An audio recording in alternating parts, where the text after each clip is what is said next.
बिस्मिल्लाहिर्रहमानिर्रहीम, अस्सलाम वालेकुम एवरीवन। आज हम लोग स्टार्ट करेंगे चैप्टर नंबर 1 का टॉपिक 1.5 साइंटिफिक नोटेशन को। ठीक है, तो देखिए साइंटिफिक नोटेशन हम लोग क्यों यूज़ करते हैं, मतलब क्या पर्पज़ है साइंटिफिक नोटेशन को यूज़ करने का।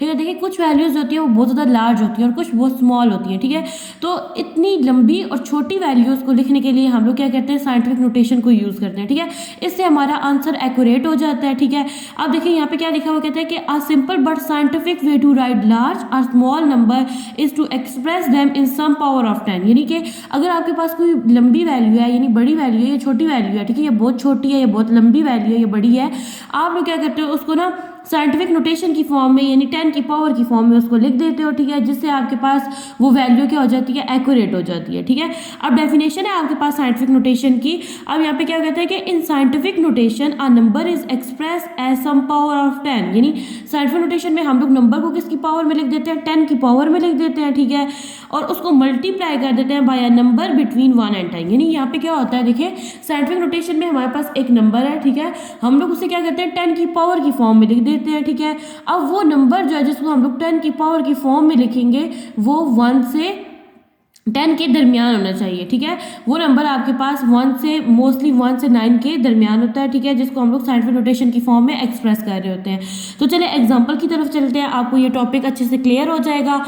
यहाँ पे आपके पास है जी मून का आपके पास जो है ना डिस्टेंस है फ्रॉम द अर्थ। ठीक है, अब देखिए तो जो मून है ना वो अर्थ से 384 मिलियन जो है मतलब डिस्टेंस है, यानी मून का और अर्थ का जो डिस्टेंस है ना दरमियान में। ठीक है, यानी कि मून का डिस्टेंस अर्थ से जो है कितना है, 384 मिलियन है। ठीक है, distance of the moon from the earth can also be. अब देखिए ये बहुत लार्ज वैल्यू है आपके पास। ठीक है, अब देखिए तो जब आप लोग लिखोगे तो ऐसा भी हो सकता है कि आप ना आपको पता है कि मिलियन में हमेशा कितने जीरोज होते हैं, 6 जीरो होते हैं। ठीक है, तो आप क्या करो इसके 4 जीरो डाल दो, 5 डाल दो, 6 या 8 एंड 9 डाल दें। ठीक है, तो इससे आप लोग क्या करोगे, इसके डिस्टेंस जो होगा वो एक्यूरेट नहीं होगा। ठीक है, जब आप लोग इसी वैल्यू को साइंटिफिक नोटेशन की फॉर्म में लिख दोगे, ठीक है, आप देखिए तो यहाँ पे ना पॉइंट नहीं है, तो आप लोगों ने ये साइंटिफिक नोटेशन में आप लोगों ने चैप्टर 3 में, मैथ के चैप्टर 3 में पढ़ा था कि जब आप लोग साइंटिफिक नोटेशन में किसी नंबर को एक्सप्रेस करते हो, ठीक है, तो पॉइंट जो है अगर उस वैल्यू के अंदर पॉइंट नहीं है तो वो वैल्यू का जो पॉइंट है वो कहाँ पे एग्जिस्ट करता है, सबसे लास्ट में। ठीक है,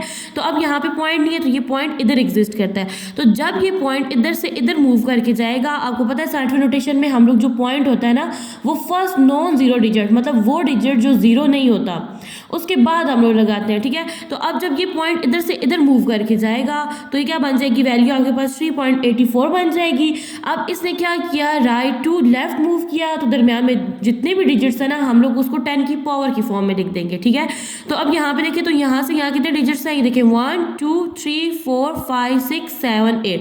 तो यहाँ पे आपके पास वैल्यू क्या बन गई, 3.84 मल्टीप्लाई 10 की पावर 8 मीटर। ठीक है, तो देखिए यहाँ पे आपके पास लार्ज वैल्यू थी, आपने क्या किया कि इसी डिस्टेंस को आप लोगों ने साइंटिफिक नोटेशन की फॉर्म में लिख दिया। वो कहते हैं this form of expressing a number is का standard form of scientific notation. ठीक है, यानी कि जब आप लोग किसी भी नंबर को ना इस फॉर्म में लिख देते हो या एक्सप्रेस कर देते हो तो वो आपके पास कौन सी फॉर्म बन जाती है, साइंटिफिक नोटेशन बन जाती है, या फिर आपके पास कौन सी फॉर्म बन जाती है, स्टैंडर्ड फॉर्म बन जाती है। ठीक है, अब देखिए तो आपके पास एक वैल्यू है, ठीक है, आपकी बुक में ये वैल्यू दी गई है। अब देखिए अगर इस वैल्यू को ना मैं इसकी फॉर्म में लिख देती हूँ, यानी ये जो पॉइंट है ना, अगर इस पॉइंट को मैं इधर से मूव करके इस पॉइंट को मैं यहाँ पे, इस पॉइंट को यहाँ पे अगर मैं एग्जिस्ट करती हूँ तो ये पॉइंट आपके पास बन जाएगा जी 6275। ठीक है, मल्टीप्लाई 10 की पावर, जब पॉइंट इधर से इधर मूव हुआ तो ये वाली जो वैल्यू है ना यहाँ पे आप लिख दोगे यहाँ पे 0.0। ठीक है, तो यहाँ पे आ जाएगी 10 की पावर 1 आ जाएगी। ठीक है, अब इसी क्वेश्चन को आप लोग इस तरह से भी एक्सप्रेस कर सकते हो कि अगर ये जो पॉइंट है ना इसको आप लोग इधर मूव करो। ठीक है, यहाँ से जब यहाँ मूव करके जाएगा तो वैल्यू बन जाएगी 627.50। ठीक है, तो यहाँ पे आ जाएगा जी 10 की पावर 2। क्यों, यहाँ से यहाँ इसे मूव किया ना तो दरमियान में कितने डिजिट्स आ गए, 2 डिजिट्स आ गए। ठीक है, अब देखिए जी इसका एक और फॉर्म क्या बन जाएगी, यहाँ पे आप लोग क्या करोगे जी, अब यहाँ तक पॉइंट मूव किया, अब इसको इधर से इधर मूव कर दें। ठीक है, तो ये चीज़ आपके पास बन जाएगी 62.750 मल्टीप्लाई 10 की पावर 3। क्यों, क्योंकि पॉइंट ने किधर से किधर मूव किया, यहाँ से एंड से इधर मूव किया, तो दरमियान में कितने डिजिट्स थे, 3 थे। ठीक है, आप देखिए तो इसकी एक और फॉर्म क्या बन सकती है इस नंबर को एक्सप्रेस करने की, कि ये वाला जो पॉइंट है ना, ठीक है, मतलब ये लास्ट में एग्जिस्ट कर रहा है तो आप इसको फर्स्ट नॉन जीरो डिजिट के बाद लेके जाओ, मूव करके लेके जाओ, तो ये वैल्यू बन जाएगी आपके पास 6.2 2750। तो यहाँ पे आ जाएगी आपके पास वैल्यू मल्टीप्लाई 10 की पावर 4। क्यों? जब पॉइंट ने इधर से इधर मूव किया तो दरमियान में कितने डिजिट्स थे? दरमियान में डिजिट्स थे आपके पास 4। ठीक है, तो यहाँ पे 10 की पावर 4 बन जाएगी। और हम लोग जब साइंटिफिक नोटेशन लिखते हैं ना तो हम लोग जीरो को एक्सप्रेस नहीं करते, ये बात आप लोगों ने याद रखनी है। हम लोग जितने भी नंबर होते हैं ना नॉन जीरो डिजिट्स जो होते हैं उनको लिखते हैं, हम लोग जीरो को साइंटिफिक नोटेशन की फॉर्म में नहीं लिखते। तो ये तमाम जीरो जो है ये साइंटिफिक नोटेशन में एग्जिस्ट नहीं करते, ये बात आप लोग को याद होनी चाहिए। ठीक है, तो आप देखिए तो आप लोग ना इन सब को इस फॉर्म में लिख सकते हो, लेकिन इसमें से साइंटिफिक नोटेशन या स्टैंडर्ड फॉर्म कौन सी आपके पास जो करेक्ट फॉर्म है तो वो ये वाली है, यानी पॉइंट जो है वो फर्स्ट नॉन जीरो डिजिट के बाद एग्जिस्ट करना चाहिए। तो ये है आपके पास साइंटिफिक नोटेशन, या फिर जैसे हम लोग दूसरी फॉर्म कहते हैं स्टैंडर्ड फॉर्म, तो ये आपके पास साइंटिफिक नोटेशन या स्टैंडर्ड फॉर्म है। आपके पास एक और एग्जांपल है। ठीक है, अब आपने क्या करना है, इस ये जो वैल्यू है ना इसको आप लोगों ने साइंटिफिक नोटेशन की फॉर्म में लिखना है। ठीक है, तो सबसे पहले यहाँ पे लगा लेते हैं इज इक्वल।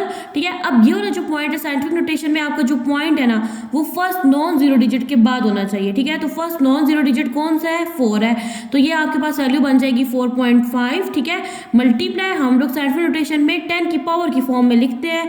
देखिए यहाँ से यहाँ पे जब पॉइंट मूव किया जब इसने तो दरम्यान में कितने डिजिट्स थे? 1 2 3 4, तो यहाँ पे पावर आ जाएगी 4। इसने क्या किया? मूव लेफ्ट टू राइट किया है, इसलिए पावर जो है ये आपके पास क्या होगी? नेगेटिव होगी। नेक्स्ट है आपके पास क्विज है। ठीक है, एक क्विक क्विज है। ठीक है, जो कि बुक में दिया गया आपका। देखिए तो आपने यहाँ पे लिखना है name 5 prefixes most commonly use. देखिए प्रीफिक्सेस क्या होते हैं आपके पास, आप लोगों ने ये पढ़ा भी था, पहले टॉपिक में पढ़ चुके हो आप लोग। अब प्रीफिक्सेस क्या होते हैं, यानी ये ऐसी वैल्यू होती है जो ऑलरेडी फिक्स्ड होती हैं। ठीक है, जिनकी वैल्यू ऑलरेडी फिक्स्ड होती है, प्रीफिक्सेस। ठीक है, तो अब देखिए तो हम लोगों ने 5 प्रीफिक्सेस लिखने हैं। ठीक है, तो चलिए लिखते हैं। अब देखिए यहाँ पे 10 की पावर 3 एक मैं प्रीफिक्सेस लिख देती हूँ। ठीक है, अब 10 की पावर 3 किसको बोलते हैं? ये बोलते हैं जी किलो को। ठीक है, एक और प्रीफिक्स है जो हम लोग कॉमनली यूज़ करते हैं 10 की पावर 6, जो कि आपके पास क्या होता है? मेगा होता है। ठीक है, इस तरह से आपके पास है जी 10 की पावर 9, जिसको हम लोग क्या बोलते हैं? गीगा। ठीक है, एंड 10 की पावर 12 कर लेते हैं। ठीक है, जिसको हम लोग क्या बोलते हैं? टेरा। ठीक है, लाइक इसी तरह से आपके पास एक और वैल्यू है मिली, यानी 10 की पावर -3 कर लेते हैं। ठीक है, जिसको हम लोग क्या बोलते होते हैं? मिली। तो ये मैंने कितने प्रीफिक्सेस लिख दिए? 5 प्रीफिक्सेस लिख दिए। ठीक है, जो मोस्ट कॉमनली यूज हो रहे होते हैं।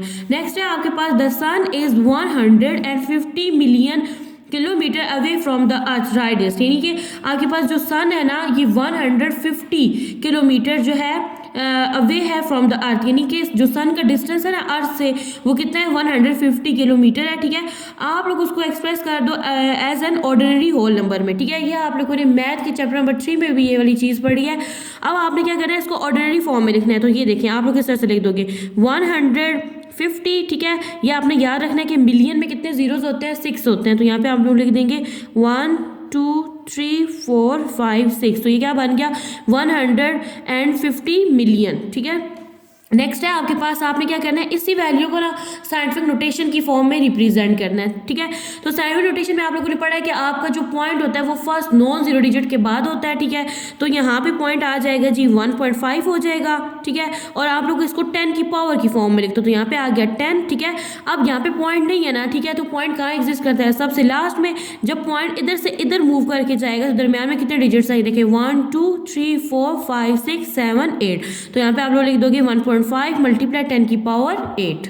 नेक्स्ट है आपके पास question number 3, write the numbers given below in scientific notation. ठीक है, यानी ये जो नंबर्स हैं आपने क्या करना है? इनको साइंटिफिक नोटेशन की फॉर्म में लिखना है, यानी कि आपका जो पॉइंट है वो फर्स्ट नॉन जीरो डिजिट के बाद आना चाहिए। तो यहाँ पे देखिए सबसे पहले आप लोग लगाओगे इज इक्वल, यहाँ पे आ जाएगा 3 मल्टीप्लाई 10 की पावर की फॉर्म में आपने ये डिजिट्स लिख देने हैं। ठीक है, ये देखिए 1 2 3 4 5 6 7 8 9, तो यहाँ पे आ जाएगी पावर 9। ठीक है, और मीटर पर सेकंड ये यूनिट आप लोगों ने एज इट इज साथ लिख देना है। नेक्स्ट देखिए तो यहाँ पे आपका जो पॉइंट है वो फर्स्ट नॉन जीरो डिजिट के बाद आएगा, तो ये वैल्यू बन जाएगी आपके पास 6.4 मल्टीप्लाई 10 की पावर, ये देखिए यहाँ पे पॉइंट है, तो जब ये इधर से इधर मूव करेगा तो 1 2 3 4 5 6, तो पावर यहाँ पे क्या बन जाएगी? 6, और यहाँ पे साथ आ जाएगा मीटर। अब देखिए तो यहाँ पे आप लोगों ने क्या करना है? पॉइंट को लेफ्ट टू राइट मूव करना है, यानी कि आपकी जो पावर होगी वो क्या होगी? नेगेटिव होगी। तो यहाँ पे सबसे पहले पॉइंट लिख लेते हैं। ये क्या आ जाएगा? पॉइंट आ जाएगा जी आपके पास 1 के बाद 1.6 मल्टीप्लाई 10। ठीक है, अब जब ये पॉइंट इधर से इधर मूव करके जाएगा तो दरमियान में कितने डिजिट्स हैं? 1 2 3 4 5 6 7 8 एंड 9। यहाँ पे आ जाएगा 9 और पावर क्या आपके पास नेगेटिव है, यहाँ पे क्या आ जाएगा ग्राम यूनिट आ जाएगा। नेक्स्ट पार्ट में भी आपने क्या करना है, पॉइंट को इधर से इधर मूव करना है, यानी फर्स्ट नॉन जीरो डिजिट के बाद, तो ये वैल्यू बन जाएगी आपके पास 5.48, ठीक है, मल्टीप्लाई 10। जब पॉइंट ने इधर से इधर मूव करके गया, दरम्यान में कितने डिजिट्स हैं, 1 2 3 4 5, यहाँ पे आ जाएगा 5। अब इसने लेफ्ट टू राइट मूव किया, इसलिए पावर क्या है, नेगेटिव है। साथ आ जाएगा आपके पास यूनिट सेकेंड।